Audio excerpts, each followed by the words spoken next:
మార్చి మాసం వచ్చేసింది. ప్రస్తుతం మామిడి తోటలన్నీ పూత దశ నుంచి పిండి కట్టే దశ వరకు చేరుకున్నాయి. ముందుగా పూత వచ్చిన తోటల్లో కాయలు పెరుగుదల దశలో ఉన్నాయి. ప్రస్తుతం సీజన్ మారి ఎండాకాలం మొదలైన దశలో మామిడి తోటల్లో కొన్ని సమస్యలు కనిపిస్తున్నాయి. చాలా తోటల్లో పిందెరాలుడు, బూడిద తెగులు కనిపిస్తున్నాయి. దీనితో పాటు చెట్లకు అందించే పోషకాలు, నీరు కట్టే విధానంపై కొంత అవగాహనతో మెలగాలి. పండు ఈగ నివారణకు పెరిగే దశలో ఉన్న కాయలకు కవర్లు కట్టుకోవడం శ్రేయస్కరం.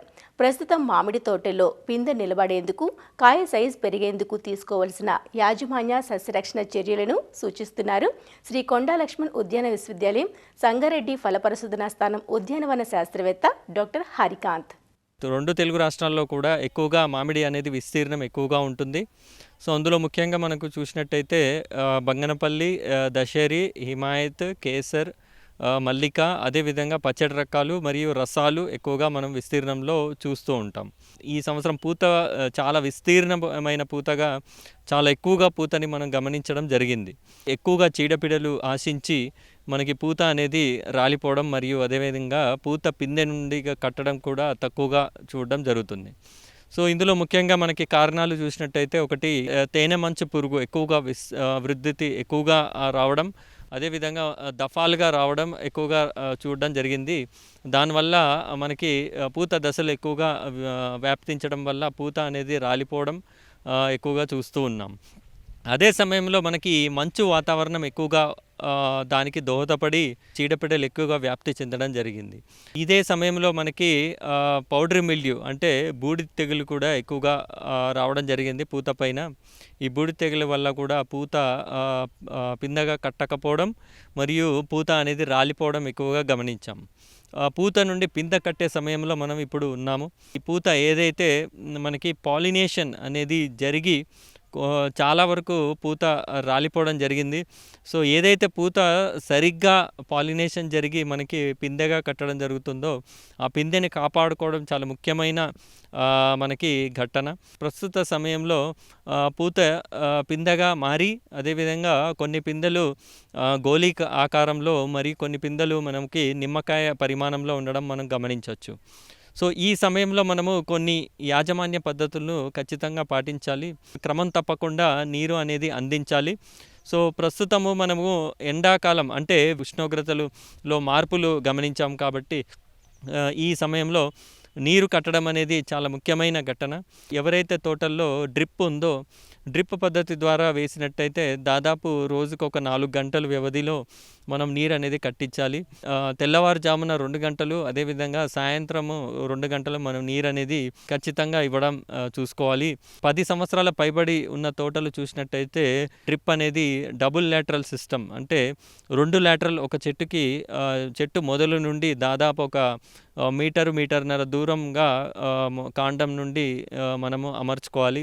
సో ప్రతి చెట్టుకి 4 డ్రిప్పర్లు ఉండడం వల్ల దాదాపు గంటకి ఒక 32 లీటర్లు నీరు అనేది మనం అందించడం జరుగుతుంది. డ్రిప్ లేని వాళ్ళు నీరు అనేది పారించినట్టయితే చెట్టుకి నీరు అనేది పారించవలెను.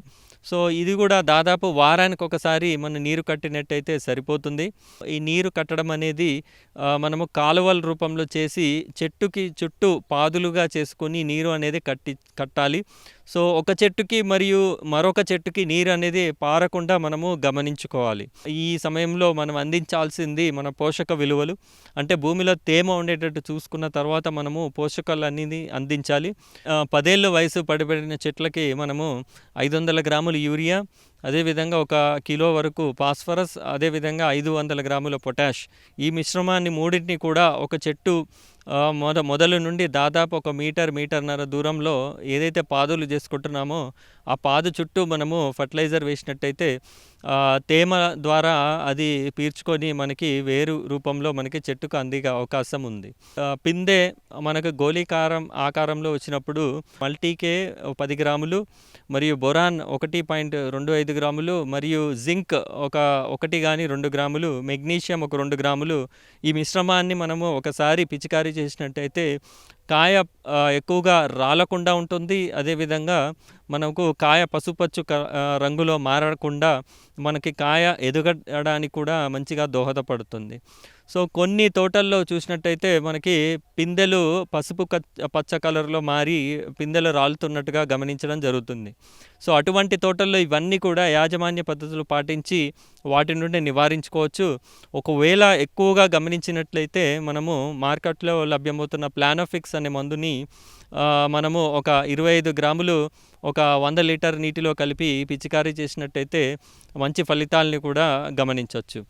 మార్చి 15 నుండి 20 సమయంలో దాదాపు మనకు కోడిగుడ్డు ఆకారం అనే సైజులో రావడం జరుగుతుంది.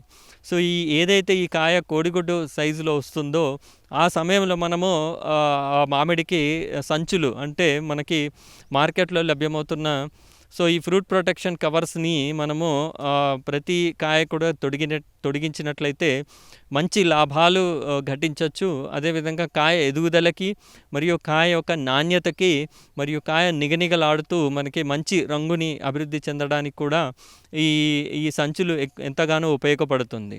పండు ఈగ ఎక్కువగా మనం గమనించడం జరుగుతుంది.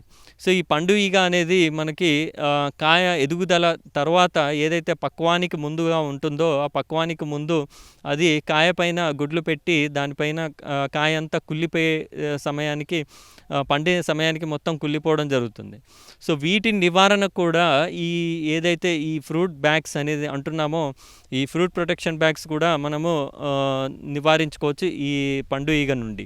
మామిడి మనకి హార్వెస్టింగ్ అంటే పక్వానికి ముందుగా అంటే మనకి మెచ్యూరిటీ వస్తుందనేది గమనించిన ఎడల ఏదైతే ఈ బ్యాగ్స్ ఉంటాయో ఈ బ్యాగ్స్ని మనము దాదాపు ఒక వారం రోజులు ముందుగా విప్పేసి సూర్యకాంతికి మనము ఎక్స్పోజ్ చేసినట్టయితే మంచి రంగు మరియు మంచి రుచి కూడా వచ్చే అవకాశం ఎక్కువగా ఉంది.